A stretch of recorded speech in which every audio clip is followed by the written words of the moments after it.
Baik, bismillahirrahmanirrahim. Assalamualaikum warahmatullahi wabarakatuh.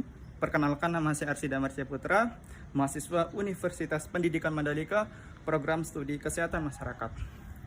Pada kali ini saya akan mempraktekkan fisioterapi dada atau latihan batuk efektif. Seringkali kita tidak paham bagaimana cara batuk efektif atau batuk yang baik dan benar, sehingga batuk yang kita keluarkan tidak efektif mengeluarkan dahak-dahak yang ada di saluran pernafasan.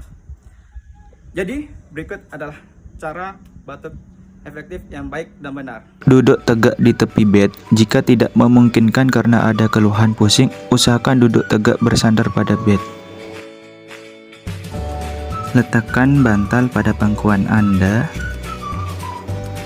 Lakukan tarik nafas lewat hidung dengan mengembangkan dada semaksimal mungkin, kemudian hembuskan pelan-pelan lewat mulut. Lakukan latihan pernafasan ini sebanyak 3 siklus. Lakukan kembali tarik nafas dalam lewat hidung semaksimal mungkin, kemudian lakukan batuk yang kuat sebanyak 2 kali. Baik, jadi itulah cara batuk efektif yang baik dan benar.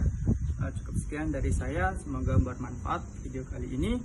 Sekian, wassalamualaikum warahmatullahi wabarakatuh. Salam sejahtera untuk kita semua.